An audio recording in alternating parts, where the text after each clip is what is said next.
Welcome back to the grim darkness of the 41st millennium. I'm Inquisitor Temperance Price, keeper of the Inquisition's Black Library, and this is the third volume in a report on the Valentyne Heresy, an actual play podcast set in the Genesis adaptation of Warhammer 40,000's Dark Heresy RPG. This report features Game Master Tom McGee and players Ryan LaPlante as Inquisitor Lucius Valentyne, Tyler Hewitt as Attikus Viz, Laura Hamstra as Eli Sharp, and Borovic as Morgan Rawls. My report shows that the Inquisitorial band have made a splash at the opening gala. Morgan saved Lady Bolonsong from embarrassment while Eli kept away distractions on the ground floor, and Attikus spoke with the king before hiding out on a balcony with Valentyne blocking the door. But can they all survive tomorrow's race? Find out next in this episode of the Valentyne Heresy.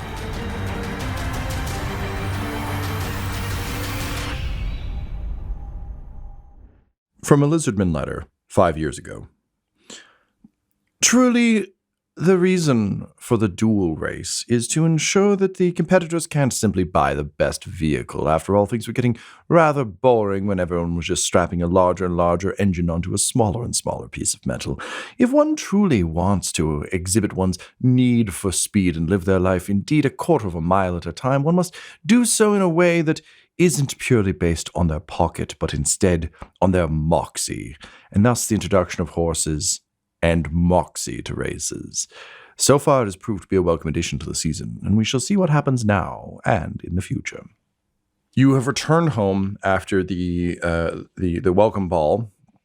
There were fireworks. There was more awkward conversation, but generally speaking, everything of note happened. Was captured in our dialogue.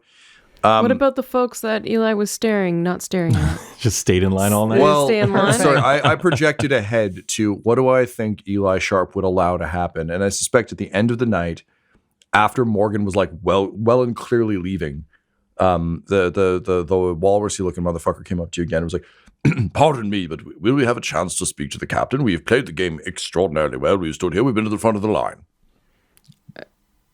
No. Bollocks, we could have been talking to so many other people. Don't play a game when you don't know the rules. And Eli will turn on his heel and walk out. He takes 10 strain. Damn. Collapses. Nice. All right. So you've made it back from the party. Obviously, we're moving on to the race. The way I'd kind of like to play this is because this whole scenario is odd for us because it isn't happening in real time. There's a lot more kind of like the next day. So when I say it is the day of the race, I would also be curious to hear kind of if there was anything you did last night or if there's conversations you had.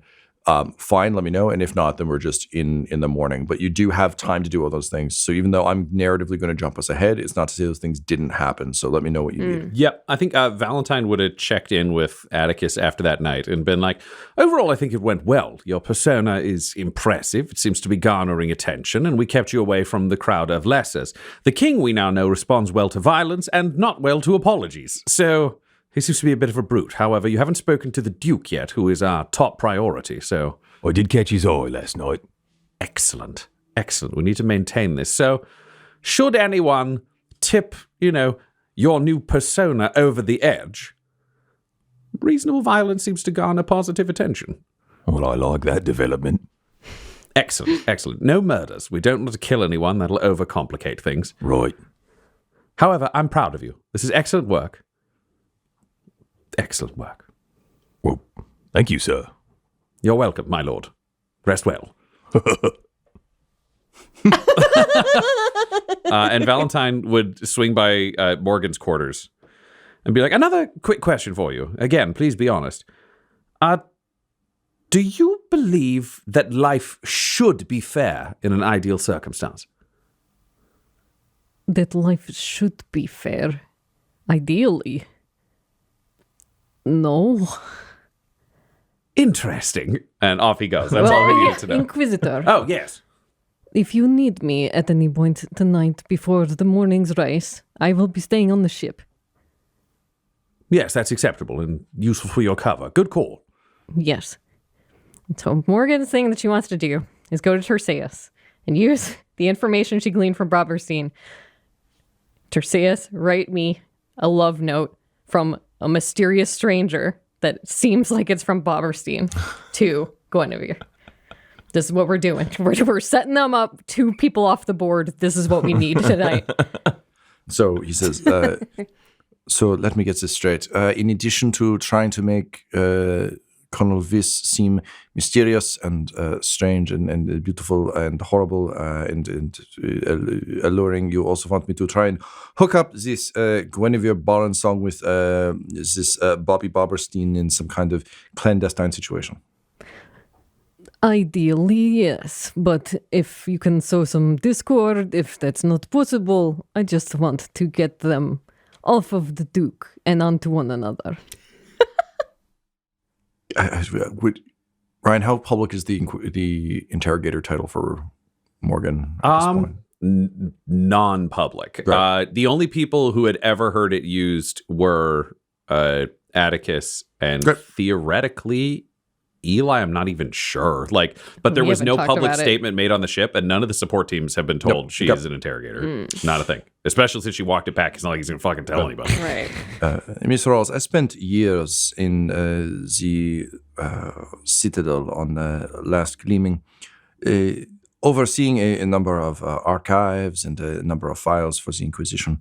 It was not the most romantic position. However, I did observe many, many, many entanglements and many, many different sets of complications and intrigues.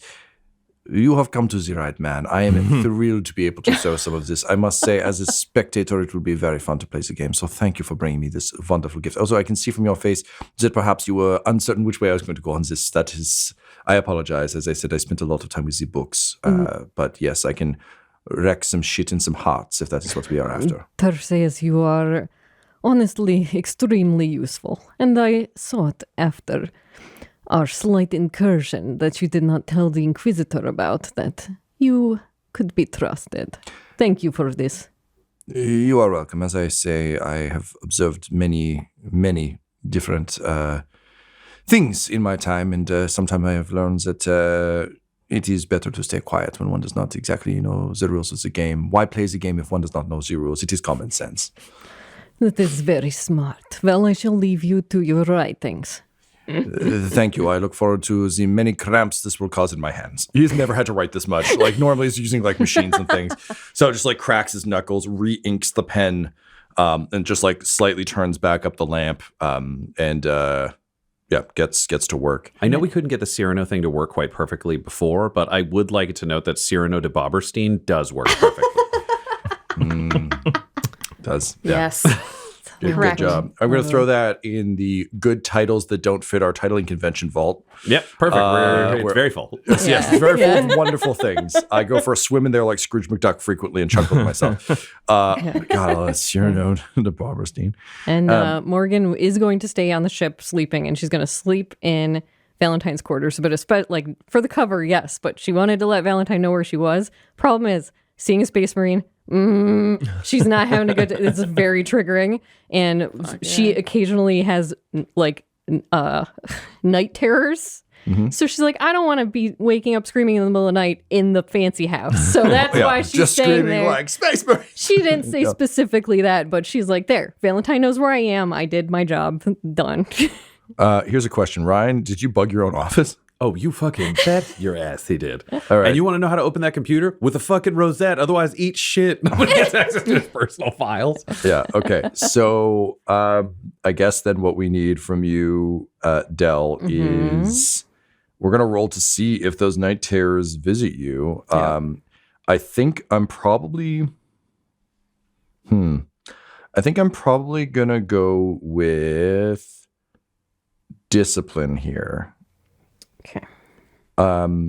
Speaking not to any training you have, but just to kind of, I guess, the discipline of your unconscious mind. It's not very good, Tom, I'll tell you. Therapy isn't really a thing in the 40K universe because those therapists would not be able to account for hi, my father's skull serves me lunch. And it's that's an interesting problem. A therapist would do well right up until they're like, you should speak to your manager. It's who told you? They both die. Move on. 100%. Yeah. It's just 1 day's worth of sessions and you just are the warp. It's done.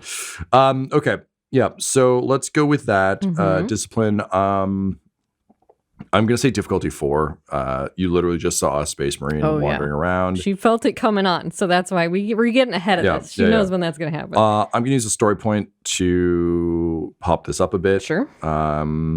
No. I will give you also a setback for being in Valentyne's office for this, only because I think if you could be in there with like Eli sleeping one off or like your own quarters. That's what she used to do. That was her safe space. 100%. And without those, this feels like enemy territory somewhat, even though you're like on Team Inquisitors. Just like Eli's just in his quarters. I know, but she's got to sleep in the Inquisitors' quarters. She's doing a thing. She's trying to prove a point. Yep. Okay, so all of that. Muscle through. I will, however, give you a boost for the sense of safety you feel with like Attikus, Eli, and Valentyne on your side, because you get the sense that like if this Space Marine randomly tried to like kidnap you or like induct you into a cult, there'd be a power fist, a power sword, and a shotgun that would be like readily at hand, whereas you didn't really have that before. Oh yeah. You kind of had everyone being like, this is great. Oh yeah. Cool. Let's get you scarred up. This is gonna be dope. I feel it in my soul. It's hurt. Yeah. Okay. I think that's it for the dice. All right. We're gonna see what the dice say. Oh, here it goes. It is 1, 2, 3, 4, 5, 6 threats and a failure. It's a bad night. Jesus. It's a bad night. Yeah. So, do you scream words or do you just scream? Do you think? Like, what's this like? It's screaming and it's screaming words and it's like crying while still sleeping and just like I would, it's just like no, don't hurt me, no. It's just very sad. So Valentyne, the next morning at breakfast, is just listening to this tape, like in his room through like Eugene, just like there's nobody else listening. It's volume down, but like, is there anything Valentyne would find interesting over the night? With that many threats, yes. Oh, yeah. Sure probably names of people or just even descriptions of like what is going on. You probably get a decent picture. Great. What picture does he get? Yeah. So it's basically what made her run. There were rumblings, but what made her run away and hide in Ralsvarn's ship was the like ritual scarification, crazy death Slaneshi situation that she saw, which also included drugs. So there's a lot of like, she got injected lots of drugs and that's why she's like, doesn't even like drinking that much. And she has that. So I think you get a general picture of like, there was a giant like traumatic situation that she escaped from in this, but she keeps going back to in her brain. Yeah, so he understands there are drugs. There's cultists. Is there anything particular to her that he would be aware of? In terms of the scarification, I'm trying to figure out, like, would you have let something slip that lets him know about your back? Well, yeah, I think it would have been like people hurting her, like cutting stuff like that. Mm-hmm. So, but not necessarily knowing that symbols were carved in. This is what I want to keep clear on, like his brain, which is like being tortured by cultists. Yeah. Cultist carving a sigil into you that may not have been removed gets a very different Valentine response. And I will say that from what Kanehurst said as well, he made clear that he read her back in order to unlock we want to have sex with the weird animals on your planet for Slaneshi reasons thing that he used to eventually talk to the So there is some indication that like there was a pattern he was able to read off of her that was the reason he needed Morgan specifically. Because that's how he unlocked the Chaos Translation Machine. Yeah, and he did say it out loud when we were talking. He was talking. Yep.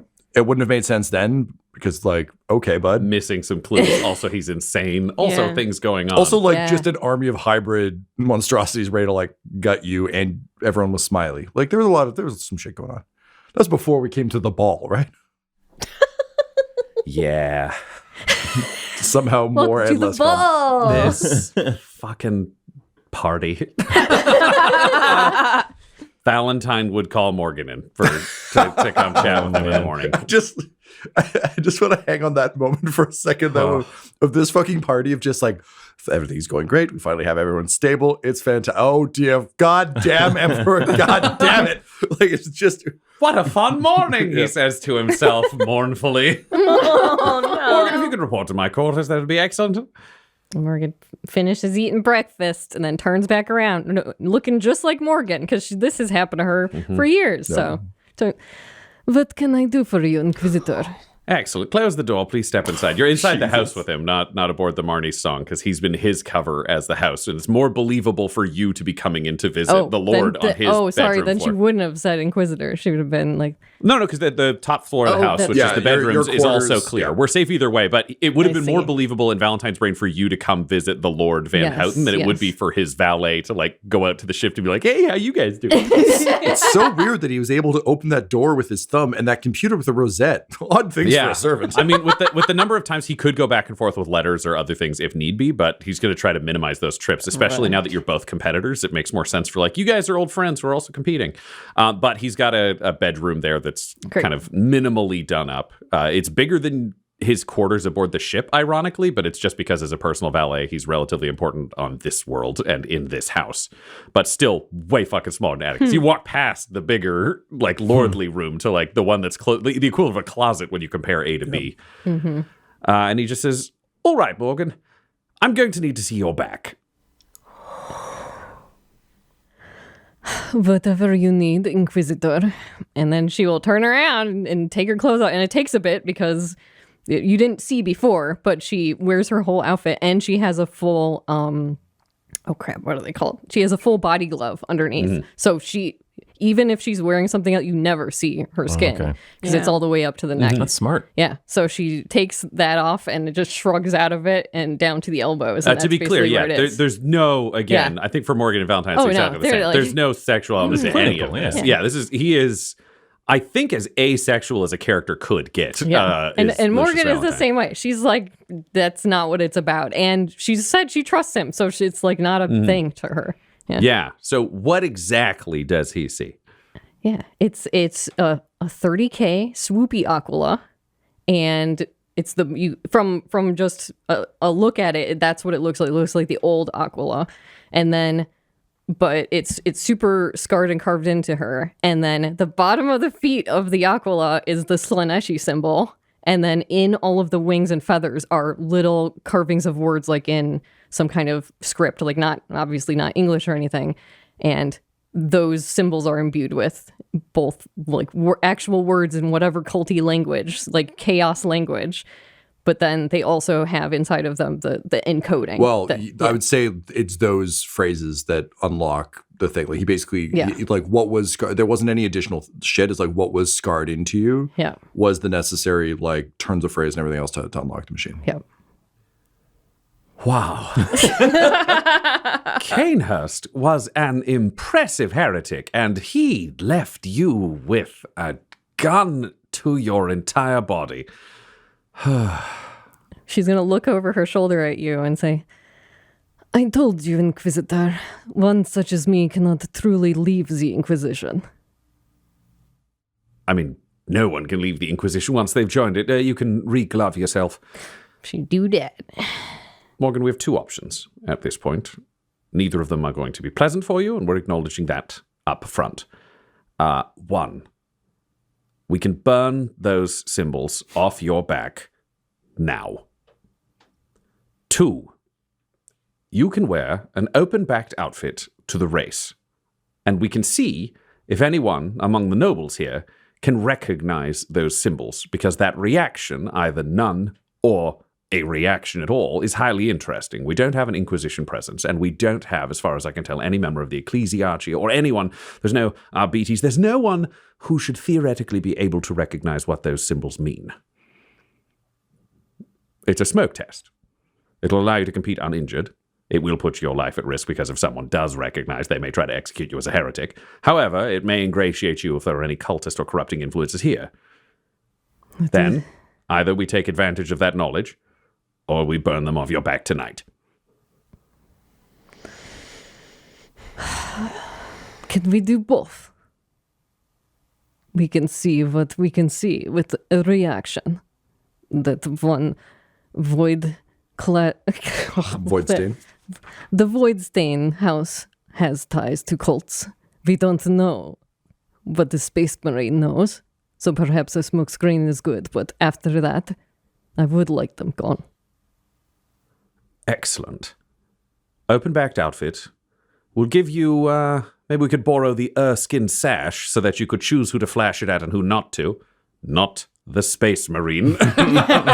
Everybody else he could fucking deal with one-on-one. Space Marine, not to casually fuck with.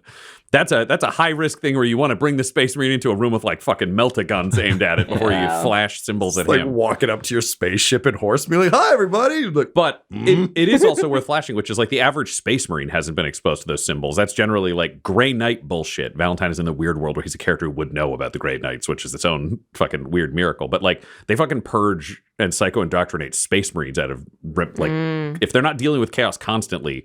Better for nobody. No, not something you just want banging around in the back of their heads. So that's possible. Horse heresies and all, just causing them left, right, and center. There be the plan. These symbols are obviously uncomfortable to look at because they always are, Tom. Mm-hmm.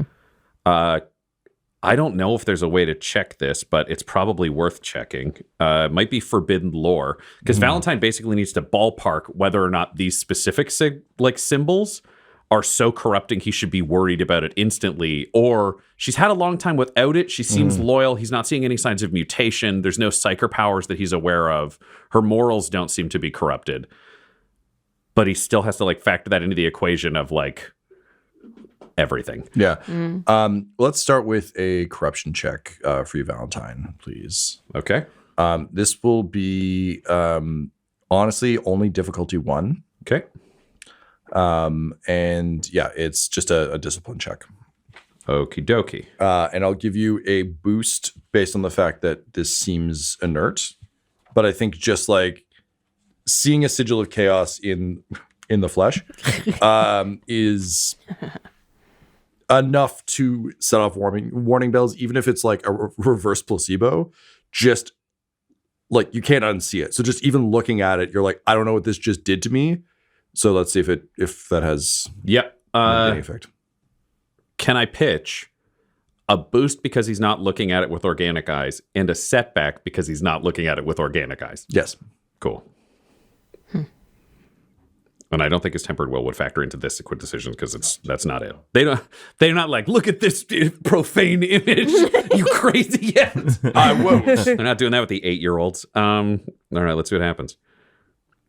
3 advantage. 3 advantage. Okay. You feel a little bit ill from observing it. And again, it's just the kind of thing that knowing the visions you've seen and knowing the potential corrupting force of chaos, it's just unsettling to have in your space at all.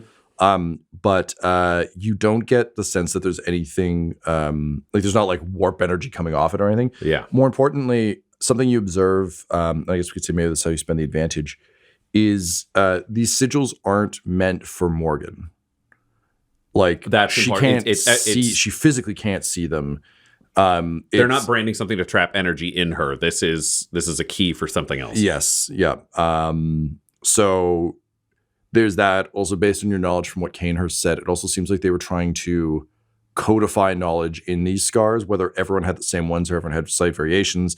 Also slightly different as like larger part of chain ritual, not like I want to summon Slaanesh through Morgan's back.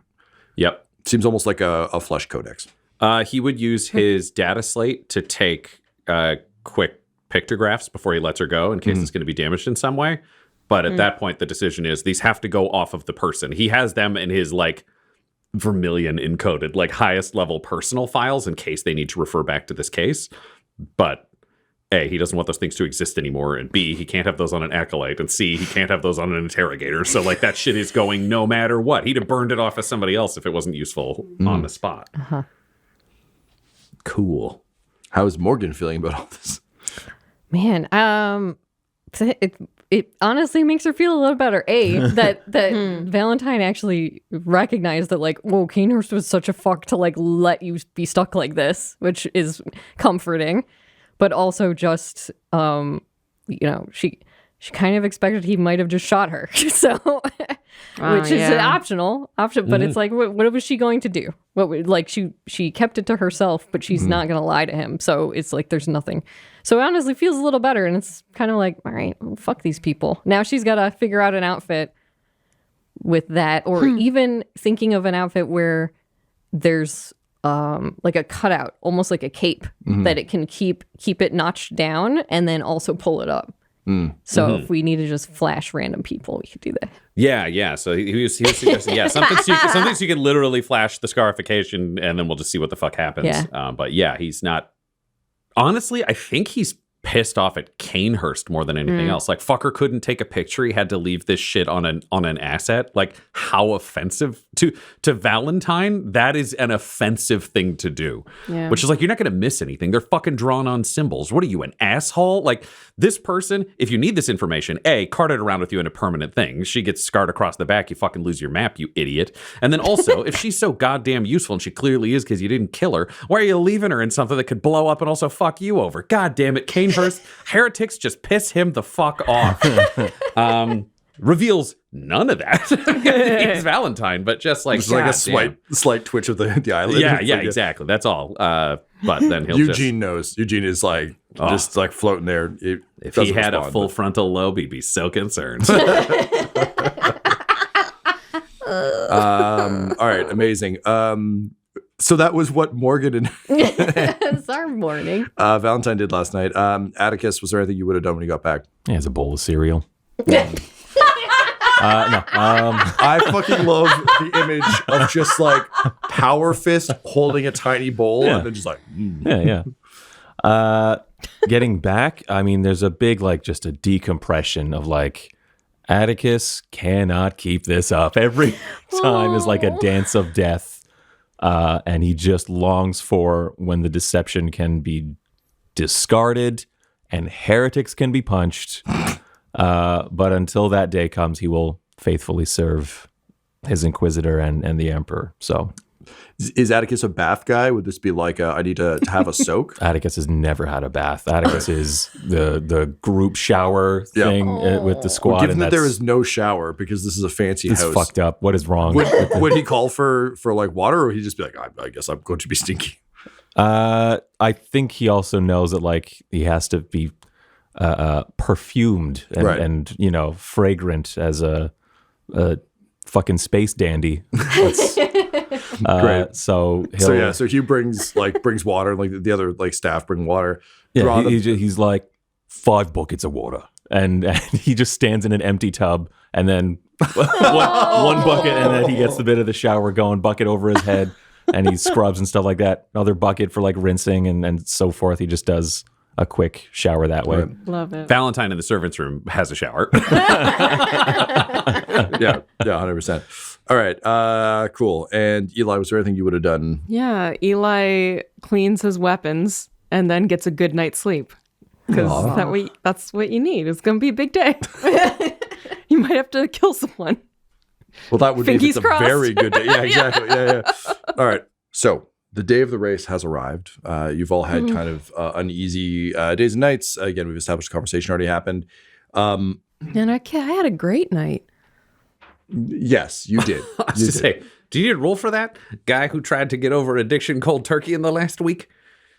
I mean, it's been a while. It took a while to get I think here. you're just good, man. That's good for you. I feel like great. you know, got over it in space while we were traveling. Yeah. Yeah. It's also Eli has a purpose now, and there's a goal to this mission, and so being able to stay focused on that is what's getting him through the difficult times. Yeah, Because makes of sense. course he's going to struggle. I mean, I will say the Genesis rules for dealing with the depths of addiction are a little light. So, I think this makes sense. I'll also say that probably hearing the truth of what happened, the fact that like you were set up and that you can be mad about it, but it's different than like I made the hard call and like everything was ruined. It's like, oh, I was set up to take a hard fall and I did. And like, A you little said things more, to right. more leaning towards more anger versus despair. Self-destruction. And, Yeah, totally. Okay.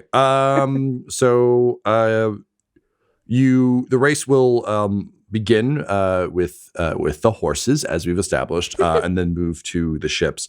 That said, we have 2 fancy ships, neither of which has a name. So what are we naming Attikus' ship, and what are we naming Morgan's? Well, I think that Eli should name the ship. God obviously.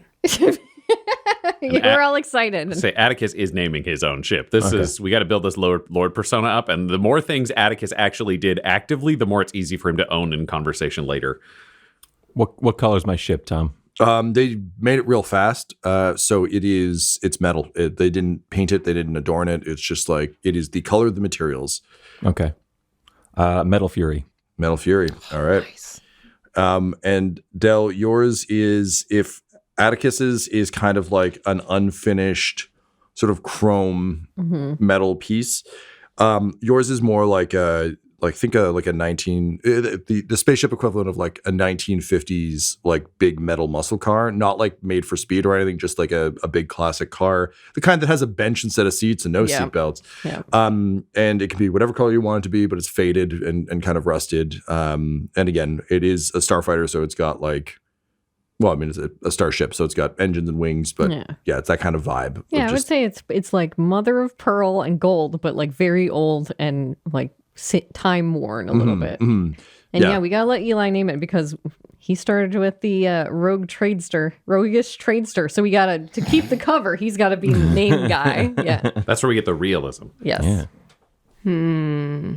Swift Angel. I like that a lot. All right, so we got Metal Fury and Swift Angel. Mother of Pearl really helped. I'm glad. Got a metal album going on here now. Yeah. This is the first two tracks. Yeah. This is amazing. It's like, why is my head suddenly bopping up and down so hard? Yep. Why is my hair flipping back and forth? Fingers forming horns. All right. Tom's brains explode up the side of his head, and Valentyne goes, "Oh, good job, we've dealt with it." Everything better. Hey, listen, you guys ever heard about a horse? No, you're not welcome here. Okay, so we've got those. You've got names for the horses. That's fine. There is a sort of a circuit that's been set up, just kind of outside the estates. It is within viewing distance of the Cloud Palace estate, but is not actually around the Cloud Palace estate. They don't want to disturb the animals because they got to keep them good for the hunt in a couple days' time. Right now we're in the midst of spring, so flowers are blooming. It's warm and pleasant outside. Occasional light rain, but it's like a sunny rain, and people are in a fucking great mood. They're just so happy to be in this kind of like different weather. The servants are all really happy. The ground crew seem happy. The horses have all been transported to the start line, and it is set up there's been sort of a draw for positions. It's not like everyone starts in a line, but there are a fucking lot of horses at this thing. Like there are a lot of different people who are competing. Obviously, there's some who are kind of from the bigger houses who are like have banners and other things. But there sure are a lot of people who are here to compete. And again, much like old medieval tournaments, you can tell a lot of this is just like to see and be seen. And there are a lot of folks so far beneath the attention of the society who are also vying for like marriages and connections and all this other sort of stuff. But it does a little bit like when, I know this happens in Toronto a lot, when there's like too many people on the mayor ballot, because just like anyone can apply to run for mayor. There's like 50 people running. You're like, what the fuck are you talking about? It's a little bit like that, where you kind of show up being like, yeah, we're going to race these 5 people. And then it's just like, there's 20 horses. And it's like, okay, this is a bit of a different beast. Is there anything the 4 of you would want to do, particularly like you're kind of arriving near each other, but you'll have to kind of keep up the facade soon. Is there anything you would say or do as you approach? I think along the way, Valentyne would remind Lord Van Houten on the ride that winning is good. But if you cannot win this race, remember, my lord, be memorable. Make an impression. Exactly. Right. And the rogue trader, still being a guest of our house, although she is a competitor, should any special considerations be taken for her in your estimation? That is entirely up to you, my lord. But she is, though a friend, also a rival. So do what must be done to achieve your status and the grace that you deserve. At the beginning of the race, odds are her horse may be slightly more tired than ours, simply because ours is being brought along by this conveyance, and she and her companion are both riding hers to the race. Good right. God. Shame Fair. that. Yes, I believe you have an early advantage there, along with the rest of the field.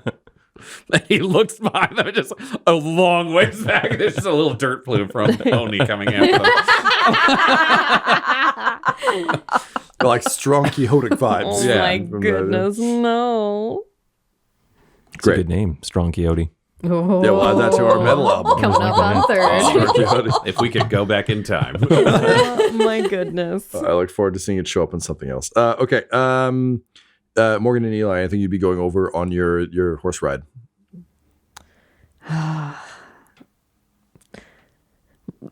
It's Eli. If you do manage to do something, keep your eyes open for Boberstein and Guinevere. If you can find any more information about them that we can feed to Terseus, that would be. I would be happy to say that you have the letter. He works quickly, so Perfect. you've got. We need more letters. I think her whole goal in this race will be to stick with them. She wants to try and act like she's still going after Guinevere to make Boberstein want her more. Like I gotta put, because obviously he hasn't made any moves. But if someone else is getting in the way, I mean, if we're already faking letters, why don't we fake a response to Boberstein from Bolonsong? Discourse back and forth. You're writing both sides. Oh my God, they're going to parent trap him. Yeah, the point is disruption. yeah, that's true. All right, well, the race is going on. You can take this letter and make sure it gets to her. Wait. I'm giving a letter from Boberstein to Bolonsong? You are not giving it. You are secreting it in a place that you will find it. Not as yourself, Eli. So Do you understand subterfuge? I need a new disguise. I don't have an outfit for this. Ryan is laughing because this is a hilariously good plan. Yeah, it's so smart. I can't believe it.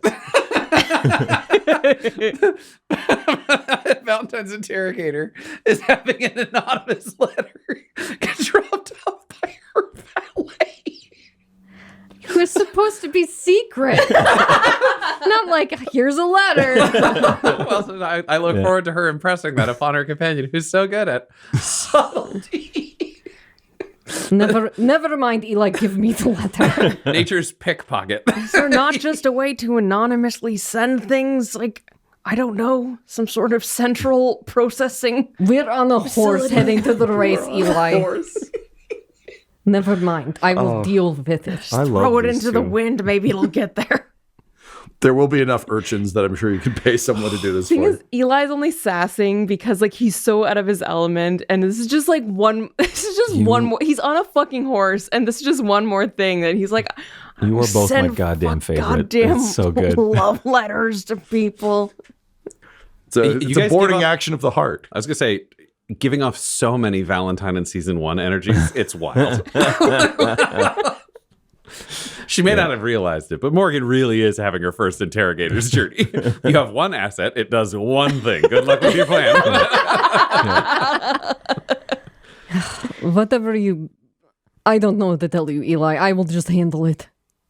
How are you going to handle it? Now I'm concerned. I am more subtle than you are. Yes? Exactly. All right. Shut up. We are going. You then ride in silence for 3 more minutes before arriving at the start line. So subtle. She can't even convey like a concept. That's such good subtlety. She's just in an evening gown, wearing a cape, riding a horse with her valet, also riding the horse. It's beautiful. This horse who's had to do this 3 times in the last 24 hours. so This good. poor, Strong horse. exhausted fucking horse. Yeah. Look, Star Killer didn't get his name by not killing stars. It's got this. So, yeah, Go you- Star Good, Killer. strong name. Yeah. the horse, like, breathing intensely, just trots up to the line. And just like Just so exhausted. Tridimus is nearby, overseeing the grooming of his horse while reading like a different copy of that fucking book. And it just looks up and is like, "Wow, you rode your ride here, huh?" The horse is literally wheezing.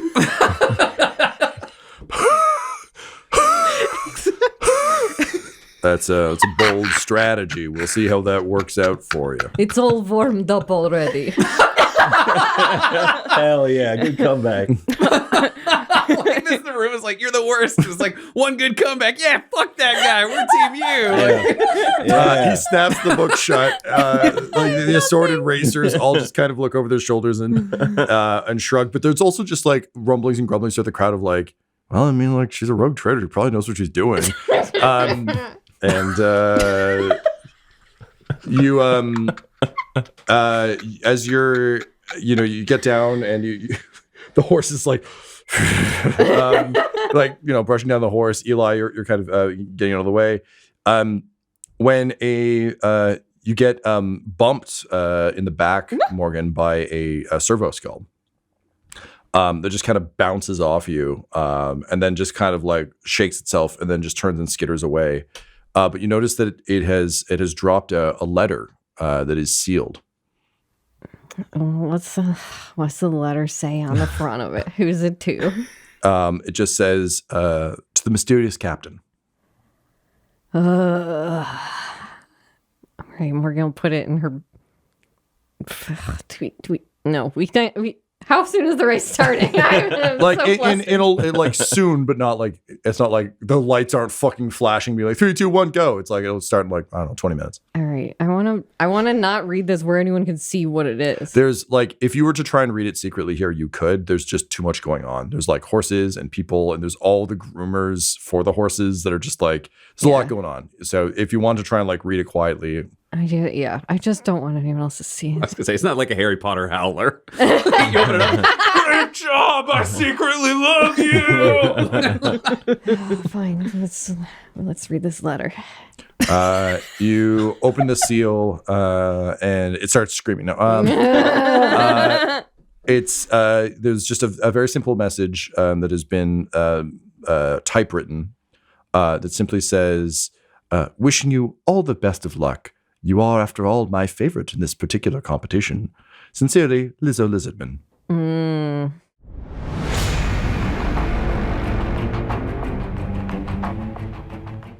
From the desk of Lizzo Lizardman. You are, after all, my favorite. The day of the race has come. The horses, most of which are fresh off of a nice restful morning, and one which is fresh off actually, there's probably a few that people had to ride, but they don't matter. Only your tired horse matters. But Wait, everyone who rode their horse here today doesn't matter? Yeah, the other people didn't ride their horse. Sorry, gang. No. Yeah, Tyler the human is weaponizing this I against see you. this. I'm like, great. What the shit? Glad good. No. Everyone's on my team here. It's good. Well, fuck Thanks. you and the horse you rode in on, I guess. There are other folks, but again, they're like kind of near the back, and there are a lot of like, squires and things who are like, this is what we had. The Morales family back there somewhere with a horse. Yeah, just being like, we will rise again. But probably not because they're at the back of the pack. Okay, so horses are aligned. It's a sort of a multi-terrain track that will take you a bit away from the area that we've been in to a landing pad that has basically been stretched out. Now, in that case, that will be just a vastly wide space. So they don't want like a bunch of ships in a cube. So it is kind of a situation where you'll kind of be coming around a track and then up an incline, which, a non-tired horse will be great for. And then there's just literally the row of ships. So where your ships are. There will probably be like servo skulls along to like guide you, just in a very like Destiny Ghost kind of way to just be like, you are in a panic. Let me guide you to your vehicle. And from there, it's just a straight shot up out of the atmosphere, a couple laps around the planet, and come back in. Dramatic landing at a landing pad that is honestly like not too far from where you're taking off from, but just like far enough away that there's not going to be any awkward like you hit the person like that when you lap someone and it's awkward because it's like, well, now I'm getting hit by green shells and I'm in fucking first. Boo, Toad. It's always Toad. Yeah. So it's set up in such a way that you won't really be colliding into other people, but that is basically the lay of the land. In terms of the track itself, the interesting thing about this is because similar to like jousting back in the day, it's got to be just varied enough that people can show off, while also safe enough that no one's going to fall off a horse and die. So it's just like jousting.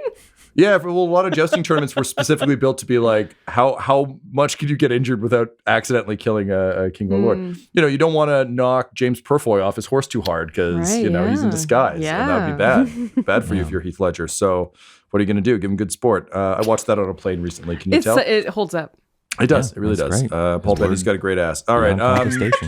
So is there any final preparations? I mean, Valentyne and Eli, this is your last chance to talk. I know you talked on the way here, but now that you're here, there's do you want to be observing your competitors? Are there any pieces that I'm missing here before you ride? Valentyne is repeating his getup from the night before because knowing people commented on it, the more he can be weird, the more Attikus can be weird, and he's going to have consciously among the staff been like spreading lies, but rumors about his service alongside this imperial hero, just because then he can kind of also be a source of answers, quote unquote, about the mystery, which are subtly designed to just make Lord Van Houten seem very heroic and more mysterious.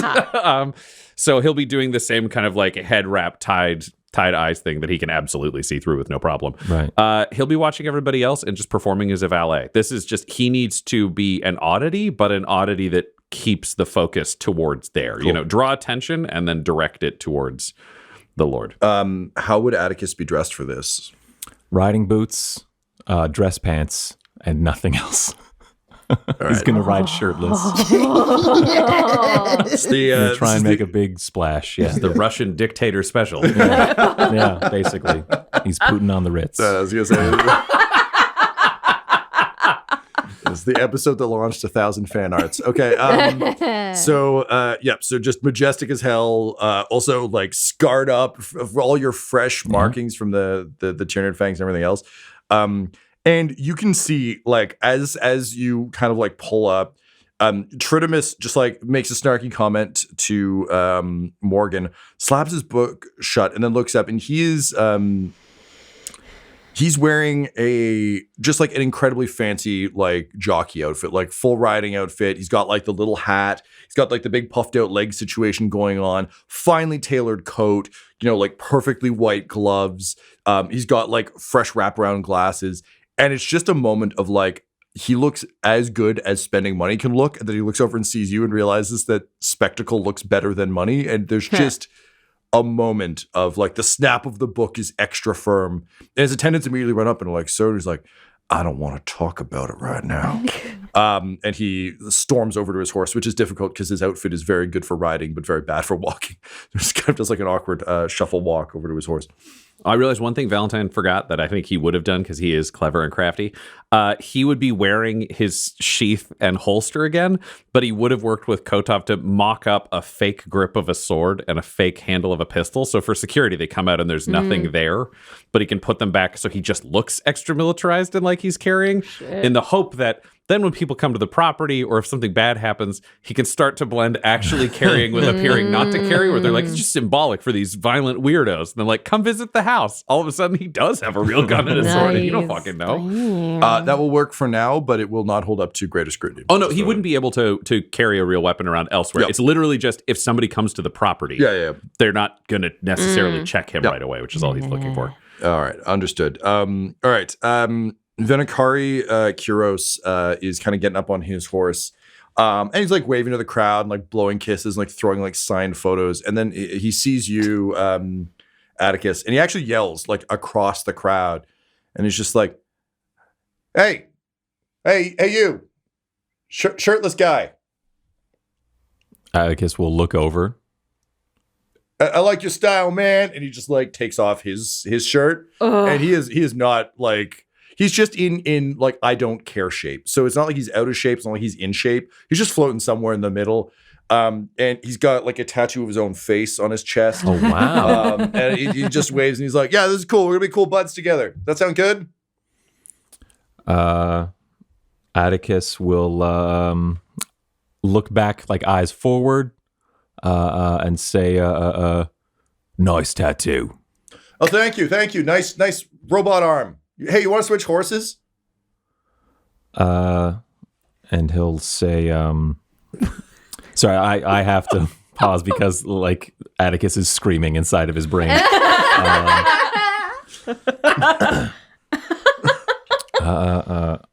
He'll say, negotiations for studding and trading of our horses can wait until after the race. Oh, boo, you're more boring than I thought. And then he just like settles back into his horse.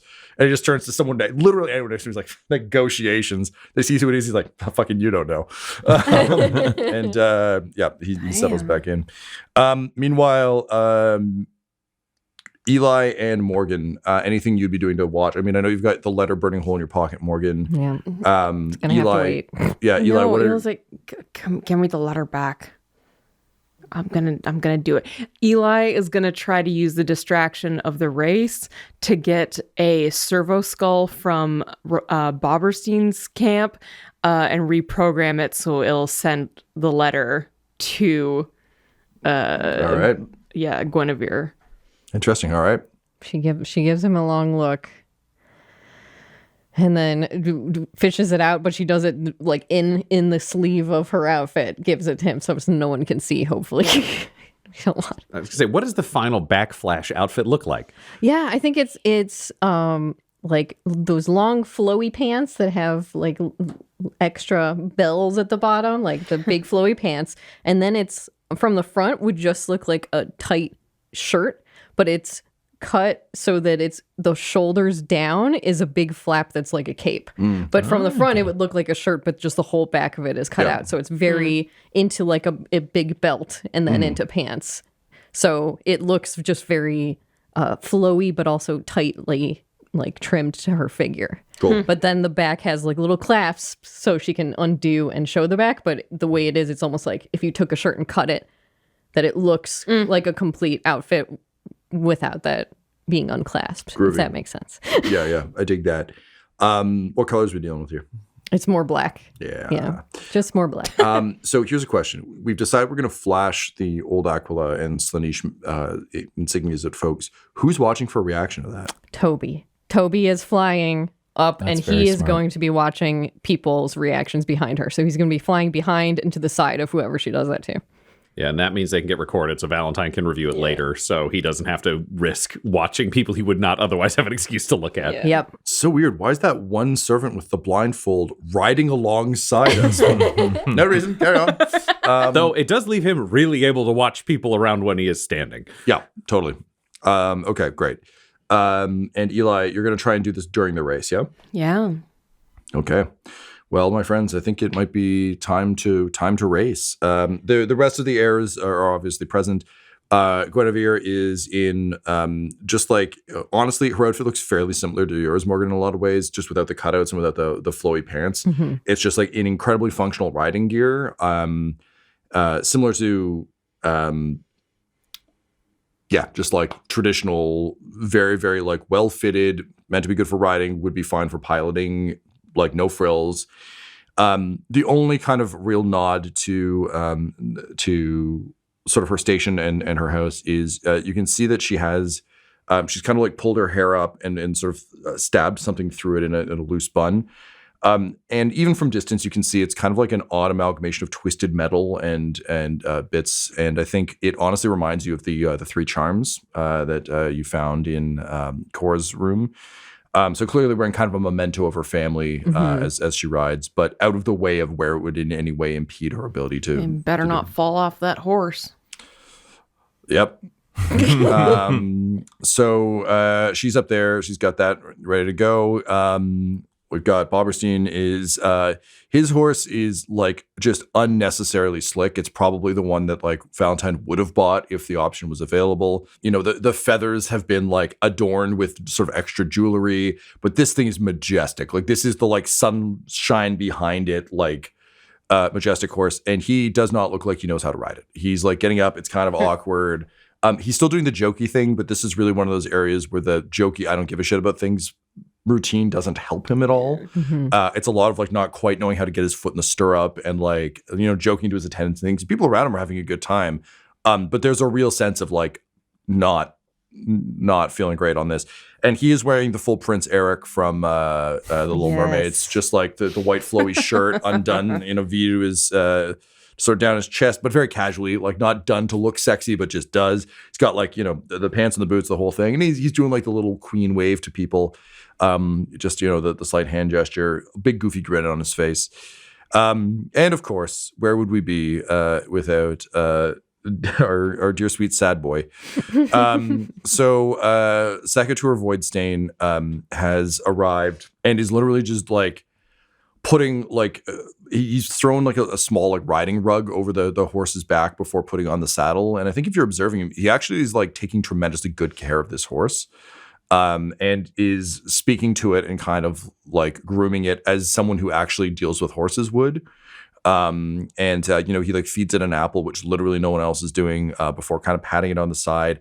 And you notice that he has a couple of attendants, but really they're not helping him with this. They're instead almost standing guard, and they are not armed per se, but like they are carrying things that could very easily be used as weapons. One of them has like a heavy like wooden slate that they have their tablet on. They could easily be used to clock something. Like Valentyne, I think you particularly would notice like these are brawler weapons that aren't weapons per se, but could easily flip around. One of them's got like a pole with the insignia of the Voidstain. The Voidstain insignia really is just like a piece of wood with a sigil burnt into it. But it clearly like, and they're not acting aggressively. It really is more of a if someone who that people have a grudge against is out in public, like it's that level of scrutiny where they're just kind of looking for like, is someone going to try and knife this guy? Yep. As a guy carrying a fake sword hilt and a fake gun that both would work as brass knuckles, he could appreciate what's going on over there. Yep. So kind of, again, like skittish looking guards, very kind of like tired, clearly overworked. In the way that someone with a very small staff would be compared to keep up the lifestyle of these like monarchs and everything else. And he is wearing sort of what you often see in like old hunting paintings in terms of like the leather doublet that's kind of got the gaps cut into it, and kind of like sort of puffier frilled armlets. But from the waist down, it is just pure function. There's no adornment. It's just like good riding pants, good riding boots. And he gets up confidently, but there's again just like the weight of the world is clearly on his shoulders. He does do a cursory look around and a wave, but like it's really to no one. It just seems like I should do this. So there's kind of a like at the stomach wave to people, but he's not trying to make eye contact and is seemingly focused on the horse. And I think that's all of our folks. Tridimus has a very sleek horse, remarkably not adorned with much, and is wearing very, very tight fitted. We established like he's overdone, but everything is sort of tight and compact. You can tell it's like racing gear. It's just overdone racing gear. It's the equivalent of someone who like goes to a sports goods store like a Lululemon or something and buys all of the gear, the most expensive versions of everything they could wear to like a marathon, and then realizes that won't help them run any faster. It's just like you still have to have done the training. And that's clearly the vibe he's got. The Duke Wixthrop is on a small anti-grav platform that can kind of follow the race with Frederick and some of the court. This is your first time seeing some more of the court. Frederick kind of has like a bunch of hangers-on, and there's other members of the royal family there. There's some kids who are kind of like fucking around on the platform and like don't really care, spitting off the side. Frederick himself has sort of like a good set of electronic binoculars to kind of watch the whole thing. Wixthrop is he's like kind of like crouched over and like looking intently. And it's the look of someone who legitimately enjoys the sport. You can tell he's like actually watching to see who is preparing themselves. He's actually weirdly spending a lot of time looking at Voidstain and how like meticulous he's being about his stuff. But Attikus, I think his eye definitely tracks across you a few times. That's what you see. Cool. Let's have a fucking race. There is the anti-grav platform hovers over the front, and the king stands up and kind of like taps another one of those weird, horrible Vox machines. And it's just like, Good morning, everyone. I hope all of you are recovered somewhat from last night's festivities, from last night's revels. I know I certainly am ish. And there's like scattered obligatory laughter. Yeah, exactly. That's the one. It says, all right, calm down. In all seriousness, though, this race is one of the highlights of the Celestial season, and it is so great to see so many competitors. And we've got some off-worlders. We've got that weird rogue trader captain. Hey, I see you over there. You with the tired horse. Yeah, you. Yeah, good luck. Go have fun out there. Tell your friends to come trade here. We do good. We've got. Oh, well, look, we've got the Versailles family looking slick as always. Don't want to know how much your outfit cost. Honestly, I have more money than all of you, and I am feeling ill looking at this man. So, fuck. All right. And we've got two shirtless guys. So cool. Folks, enjoy the show, I guess. All right, cool. Let's do this. Enjoy. Want to see a good, clean race. And remember, don't die or you lose. Right. Okay, let's go. And he just hoists up a munitions launcher and just fucking rockets a mortar into the sky. And immediately, like the platform rocks. He falls away holding his ears, just like astounded at how loud it was. And it fires clearly like a dummy mortar into the air that just explodes in a burst of like pink and blue powder, like he's at a fucking gender reveal party. Oh, no. And with that, the party revealed that it's a human, so there's kind of a gender, I guess. This is a all the pointless colors. ritual. With that, the race commences. So, Morgan and Attikus, I'm going to need an athletics check from both of you. This is a 3-phase race. Things start easy, then they get harder. Okay. So, for the first leg of the race, Morgan, so this is just to start things off, for difficulty 1. Okay. And mostly that difficulty is ascribed to just the jostling of all of the different riders as everyone tears out of this mob. Unfortunately, Morgan, given that you have been riding the horse around, you're going to have a permanent setback. Yep. From Star Killer is a little tired. So you've got that. I think otherwise, both of you can have a boost for just having a good horse. You both like spent the extra time and money to like make sure that you're well equipped for this. Okay. I think that's honestly it for me from this. My horse riding lessons yielded me 1 boost die. That would be applicable here. Yep. Is that going to be consistently applied for these checks, or just this once to get us started? I think consistently. Okay. You spend some time. I'll keep that in mind. Training on horseback. Okay. Morgan's probably better on a horse, but also didn't really spend any time training because she was busy trying to, buy ships, which was had other business. Yeah, we very boost for warmed up horse. No, that's the setback for tired sleepy horse. That's my tired setback. Yeah. I think we say all the horses are warmed up. Yours is overly warm. Okay. I'd say Valentyne is listening to commentary on what's happening on the race, looking very casual, secretly watching the Duke's reaction to everything that happens because they don't have enough information about what this Duke finds interesting out of these competitions. Is it violence? Is it people winning? Is it fair play? He doesn't know. So it's just like, what's this motherfucker doing? The blindfold means he can look like he's looking somewhere else. All Duke. So he is not helping at all. Great. Oh, I should also point out the Space Marine is on the platform. It just like takes the fucking mortar afterwards and with one hand it is like cool. Cranks it back. Yeah. Valentyne wishes he could watch the Space Marine, but he's watching the Duke. Also, he's in the back. You wouldn't be able to see much from here. He's like up on a platform in the back. All right, cool. And Eli, you want to try and steal a servo skull? I want to see what it looks like, if it looks like it's possible to steal a servo skull. He's not like going to commit to it and be like, I'm going to steal this no matter what. I like that setup. Just 5 guys with guns pointed at you. You're like, let's do this. Just what happens if I just... Which one of you wants to give me your skull? I'm a man of my word. All right, so let's get a now just an episode of Yellowstone. All right, let's get a perception check. Okay. God, perception's I would so high. I would also take a streetwise. You can use either one. Get off of my range. No, they're both really shitty for Eli. So let's do perception. Yep. Okay. So your difficulty is, I'm going to say 3. The race is going to help, so you'll get a boost. The challenge is that you're also having to kind of like surreptitiously do this while there's people milling about. You can't tell who's actually security. You can't tell who's watching the skulls because everyone is just like, it's not a static situation.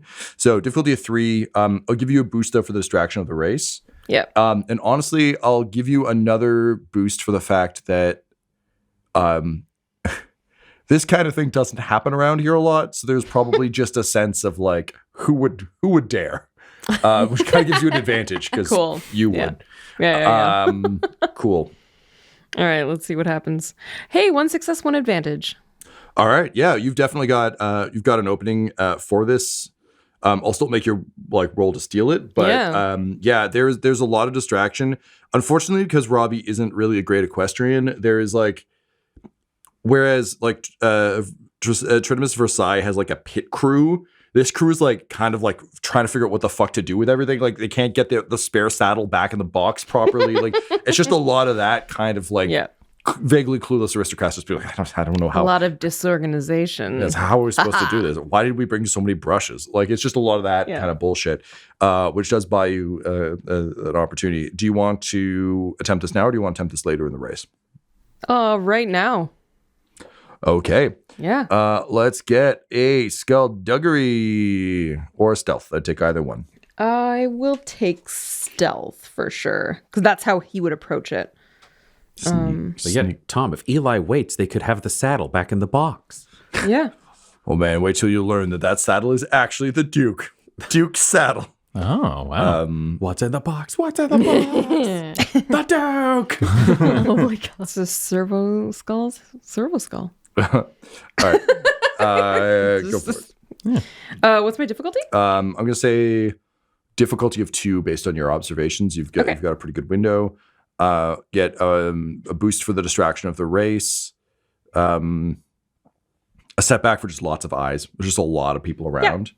That could casually notice. Yeah. Yeah. But honestly, I think that's it from me. Anybody else want to make your case for anything?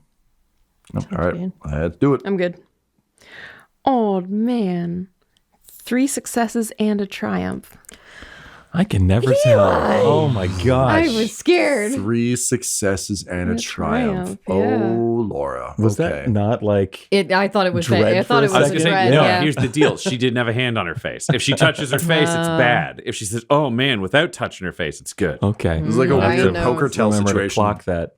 Yeah. Okay. Yeah, man. All right. Let's get fucking weird. Amazing. Okay. So you sneak up very handily. Everyone's distracted. They're really having trouble with that box. They're like, is the Duke in here? No, it's just full. So they're struggling with the saddle, and you're able to sneak up. And there are basically like a number of skulls that are just kind of like basically sitting on a table awaiting orders. And so you're able to just kind of like pick one up. And I think based on your experience aboard ships and everything else, you kind of know what to like pull to shut it up. So, just kind of quickly, I don't know, dump it in a sack or something to keep quiet. But you actually hear it muttering as you start to take it away. So sneaking it under your arm, you kind of like quickly start to make your way back. Unfortunately, in order to look at this, you're going to need to go somewhere where there aren't prying eyes. The good news is there are like grandstands and stuff set up. There's also like food and drink and other things and like porta-johns and such things like nearby. So with the skull kind of like tucked quietly away in something, with your triumph, you notice the sound and you move away to inspect it, which we'll deal with in a moment. All right, so let's switch our attention back to the race. So let's see what rolls you get for the horse riding, shall we? Okay, 4 successes and 6 advantage. God damn it, he's good at riding horses. Yeah. And I got 3 successes, 2 advantages. Okay, well, this is good. We can tell who's ahead. Yep. And you did half as well. That's about right. Yeah, excellent. Tyler, keep track of those advantages to pay yourself forward. Del, how many advantages did you have? I had 2. 2? Okay. So weirdly, you can also assist each other with those advantages or your buds if you want to assign them to people, or you can throw them at yourself. What would you like to do? For me, I want to throw them at Toby. Fuck yeah, all right. I dig that. It's more important for me to get information than it is for me to win here. And this decision to spread advantage, this is coming from me, the player, and not from Attikus, right? That is true, yes. I'd like to, if I can, do a little for me and a little for everyone else. Okay. As needed, if that's okay. Or would you rather I No, commit it's totally to fine. How many advantages did you roll? 6? 6? Fuck yeah, man. So if you want to assign them, it's 2 per, so you can... Yeah, that sounds like a good throw split 3 then. around. Yeah. Yeah. So 1 for you and then 1 for who else? You get 2 you can assign and you can keep 1 for yourself. 1 for Valentyne, and we'll do 1 for Eli. Yeah. Cool. All right, so you both handily make it through the first. You're easily pulling out ahead. Again, you have very good horses. A lot of folks just have like what they could afford, and it means that you're really pulling ahead. The other heirs, unsurprisingly, are very close. I'll say Versailles and Voidstain are kind of like up with Attikus. Guinevere and Kyros are kind of riding alongside you, Morgan. Mm-hmm. I always feel like I'm missing one. I'm not. Those are all of them. Great. Good job. Good job, me. Cool. So that's kind of roughly the order coming out of that first heat. Morgan, when would you flash the back? Man, if I'm directly in front of somebody, would do that. The only problem now is people on the platform having eyes on, including the Space Marine. So now I have to be extra careful that they don't have direct line of sight. So that's the issue. Yeah, I will say you probably would have clocked the Space Marine early on. The thing with the Space Marine is he is not really paying that much. Like he's watching, but he's not like vigilantly watching. Yeah. So, but it's also the problem with the Duke because I can't have Toby's eyes there, and there's just too much variable. So we're gonna try to just hit one person at a time and get the reaction. So if I can get windows to do that, that's what we'd try to do. All right. Well, given that you're alongside Guinevere right now, she's honestly the easiest one you could get now, and it would be more of a slightly adjacent, like scooch up ahead and then. Perfect. All right, they're doing it. Okay. Let's see if she likes the extra spooky. All right. So you kind of like uncouple the thing. You're looking with Toby at her reaction, right? Correct. Okay, so let's roll perception for Toby with the additional boost that you gave him. I'd say this is probably difficulty 2. There's a lot going on. Yeah. But he also knows exactly what to look at. Like he doesn't have to scan. Totally. You get the boost from you. I think setback just from general, like a bunch of people riding horses. They're kicking up a lot of dirt. Right. Yeah. And then you get, no, that's all the boost, I think, from stuff. Anything anyone else wants to argue for? Or anything you have that would help, Del? No, I only get boost with my Mind Impulse unit if it's tech use or driving. All right. For Toby. Fair enough. All right, I'm going to just roll it. 2 successes, 1 threat. I mean, that's appropriate. Is it? Threat is you're going to flash a heretical tattoo. Yeah. We're going in. So you sort of flash your back at Guinevere and basically like watching through your impulse unit, her reaction. She's like laser focused on the ride, but she does catch it. And there's a look of surprise and of like concern almost. And you see kind of like an empathetic look of concern kind of cross her face. You watch her eyes track from your back kind of up to the back of your head with a questioning look.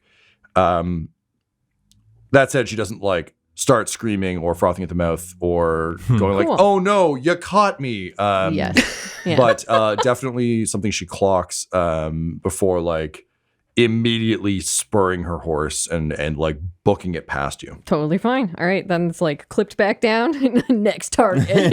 Fair enough. Some kind of serial backflasher. All right, Valentyne, is there anything you're doing? I'm just watching the Duke. Okay, that is my whole thing. Let's go is just, perception on the Duke, please. Yeah, so I got a boost passed forward from my boy Attikus. Attikus, what do you do that could get in some way a reaction to the Duke I could spot? Because that makes sense to me how this narratively would factor in. Attikus, in a daring maneuver, takes a corner by digging his power fist into the earth. So that just to create centrifugal force for him and his horse to lean super far into a turn and take a corner like on a dime, kind of, and then we're back up. Power fist Tokyo Drift. Yeah, that's Yes. right. Yeah, Tokyo fist. Yeah, There it is. The horse? but yeah, a daring because apparently That's why you had to I just practice on the horse clutch it with yesterday. my fucking thighs and it just. The horse just like locks up its legs and just uses them as just to like slide, Yeah. just skitter around the side. Practiced it. Yeah, the horse just goes, nice! No. Oh God. All right, what's our difficulty, Tom? So you're like, I honestly, I think probably 1. Like you're just staring at him. He's not trying to hide his reactions, emotions. It's at times awkward to see, but again, you got spooky robot eyes. So Yep. like, spooky eyes. All right, let's see what happens. Fuck yeah. 5 successes. You see him real good. So Wixthrope is again like enjoying this from just a person who enjoys horse racing. Like you can tell that he's like as soon as the race starts, he's sitting forward and like people are trying to talk to him and he's literally he's not even responding, he's just holding a hand up like in the general direction of their face and like a don't fucking talk to me while the race is happening situation. Yeah, you can see he's watching really intently, but it is just like a laser focus. And then when Attikus pulls that shit, he gets like a legitimate, like kind of like almost like jumps out of his seat a little bit. Like he's very enthused by this incredible show of equestrian mastery. And as soon as it's done, he just kind of like leans back and for the first time he turns to King Frederick and you can like almost read his lips from distance. Like, have you ever fucking seen something like that before? And Frederick is just like laughing uproariously. He's so fucking happy. He's just kind of like, he's patting Wixter up on the knee. He turns around and like mutters something to the court behind him. There's a lot of like yelling and laughter. You can kind of vaguely see the Space Marine's head just like peek up above the thing. There's just a little eye roll. Wait, what's he peeking up above? Well, like he's on the back of a platform. So like There are seats for courtiers. he's looking up, like basically Valentyne is looking from the ground at a floating platform. Oh, The Space Marine is okay. the back of the platform. So you I was can gonna say, I'm like, he's so tall. Yeah, though. it's not, it's not like he's in a fucking hole. Just He's a like short space marine. Just yeah, like, he's hello. not Attikus as a space marine. No. It's just that like What's wrong with short space marines? they're called Voltan. So there's it's just like the platform moves in such a way that you can just catch the top of his head from the view line, and he's rolling his eyes, not hugely. It's not like a Tina Fey eye roll, but like it's it's just a little like yeah, okay, it's racing. Don't worry about it. Okay, so I don't know if that gives you anything you want to comment on or. That's just generally useful to know, which is like, again, the thing was he knew the king liked showy shit, but he wasn't sure if Wixter, like the Duke, would be like, oh, they're just showing off for the king like everybody else. But it's like, nope, same interests, just big, flashy, weird shit. They're just so goddamn bored that the more like outrageous Attikus is, the more interesting he will be to both of these people, which is great because it's also like, oh, you're not seeing tension between the two of them. It's not like the Duke enjoys something and the king doesn't, or they're not talking. This is very informative, just in a like what one likes, odds are the other will like in a superficial sense. So he's not going to say anything because that's the plan. The plan was like, if you're going to lose, be outrageous. If you're going to win, be outrageous. So as long as he's memorable, we're good. Yep. Well, so far so good. All right, that brings us into the second leg of the race. So things get a bit harder. This is where there is more varied terrain. And sure enough, people are just fucking falling off the course. And it's a lot of like, the horse is very like handily navigating this kind of rough terrain, but a lot of them aren't staying on course because it requires a slightly firmer hand. So this is going to be difficulty 3. We're going athletics brawn.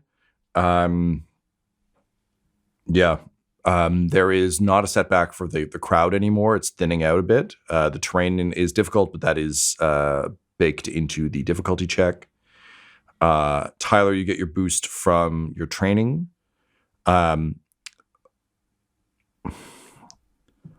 Del, I think I might offer Morgan a devil's bargain on this one, which is if you're not trying to win, you're just trying to position yourself to flash the scar, then I'll bump your difficulty down to 2 with the understanding that you will not win this race. Perfect.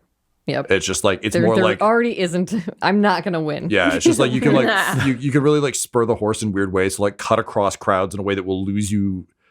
It's like cutting to the outside of the track. Yeah. It's like you're going to lose position, but it will cut you across some people that you can. Perfect. Yeah. That's much better. Okay, And I good. took So- my tired horse set back. Yes, yes. That one doesn't go away. I know.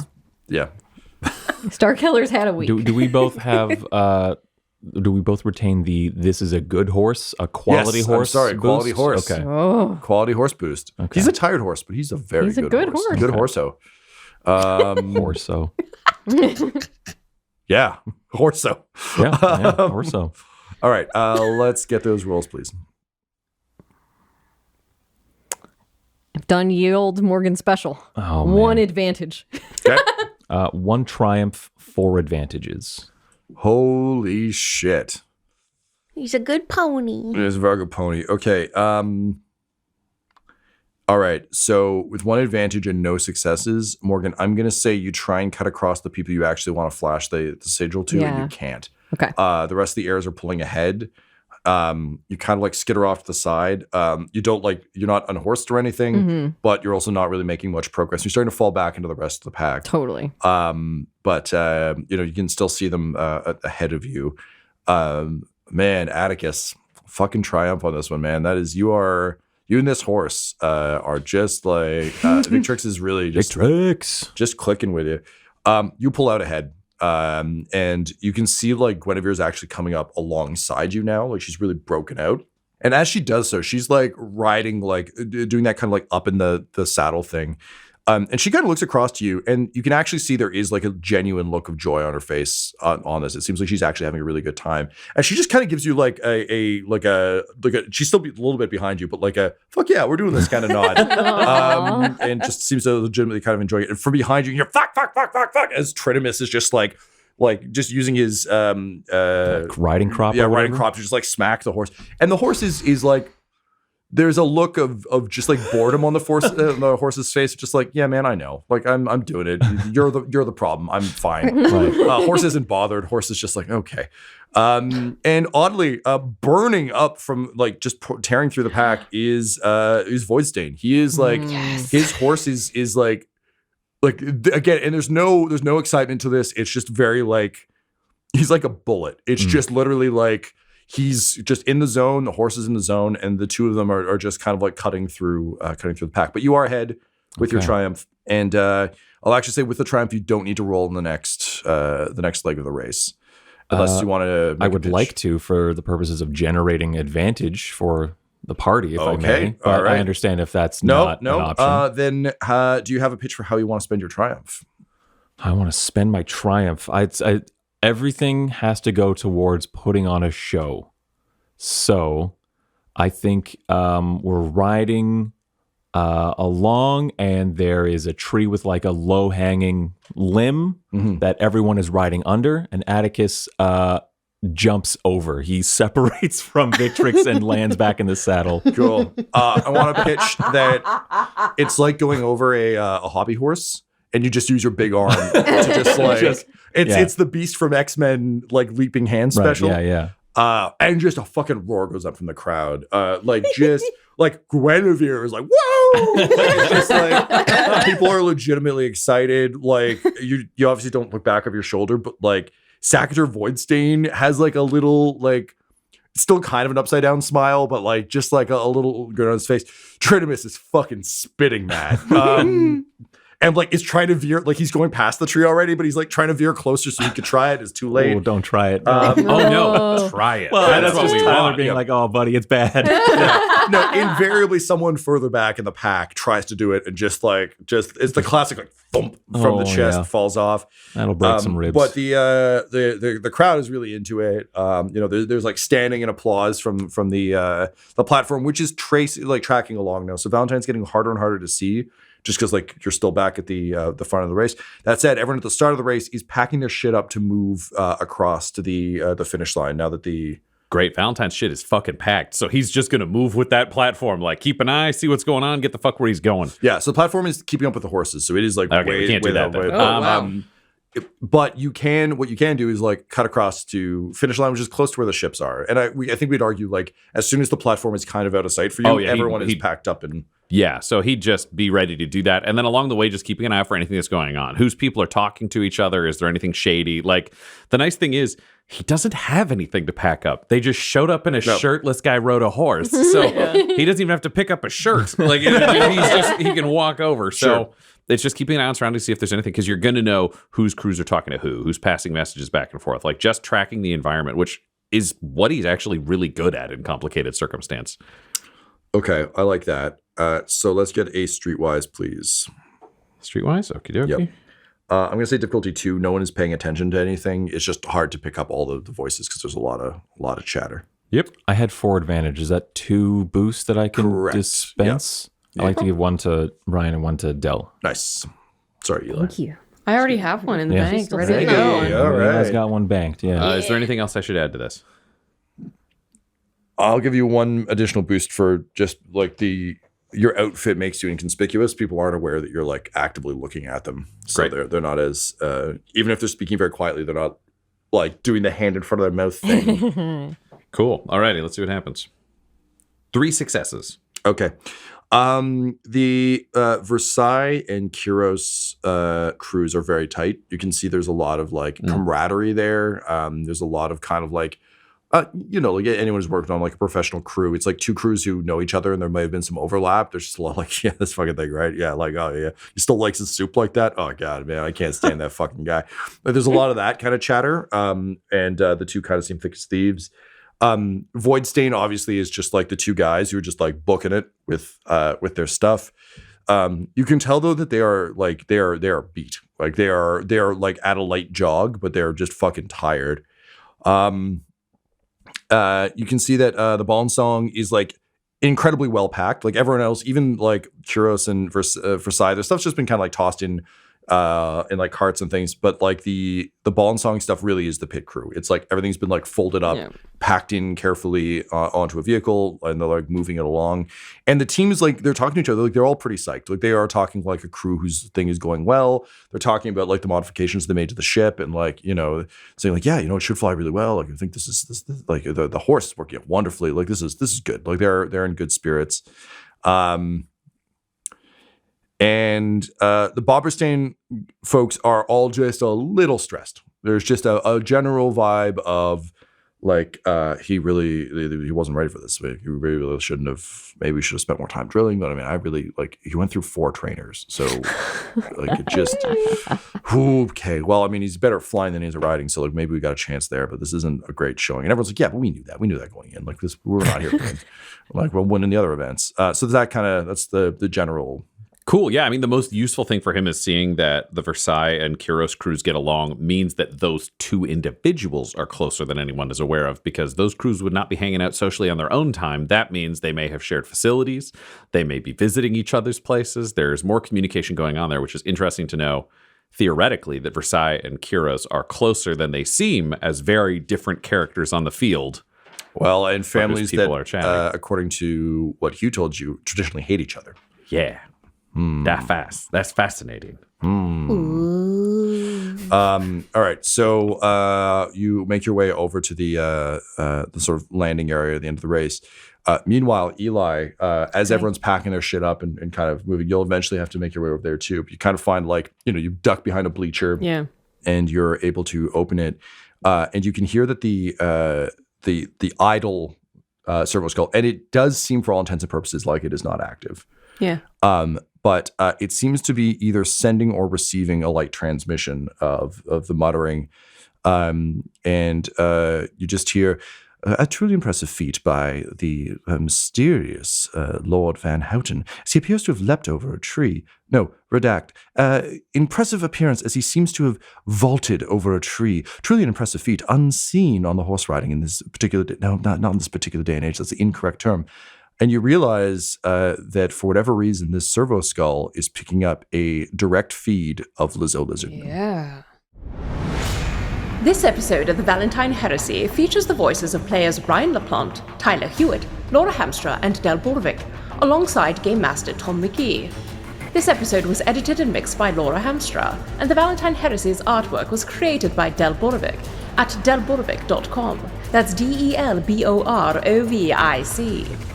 Our theme song is The Hordes by Megan McDuffie, and our ad breaks use the tracks No Control and Chiefs by Jazzar, JAHZZAR.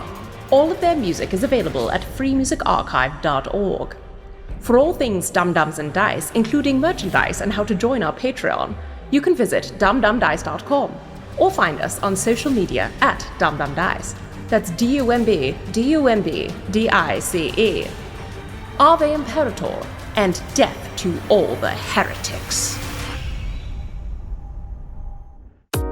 Dum Dums and Dice has to give a special thank you to the supreme beings of our Patreon at this time: Christopher Little, Sue One, George Dolby, Richard Cranium, Gavin and Abby McDonald, Logan, Fire Unfriendly, Grandma Likes D&D, Alan, Stabby Stranger, Glitch Trick, Flynn1138, Alarain Okapi, OMG It's Big Nick, D&D and Things, Schrodinger's Pepper, Guy Edwards, Flea Unit, Madre de Gatos, Lady Maiden, Nithrian, Garbo Ape, Locke, Sam Schaefer, Waffle Marine, Dagger Rain, Rob L, Dia de los Hoodless, Diophasis, Loki Burrito, Squishy Werewolf, Remy, Funky Head, Nomad, the Wise Paladin of the Badlands, and Jill and Noel LaPlante. If you want your name to be added to this list, you can join our Patreon too at patreon.com/dumdumdice. Thanks to them, and a little bit of thanks to you.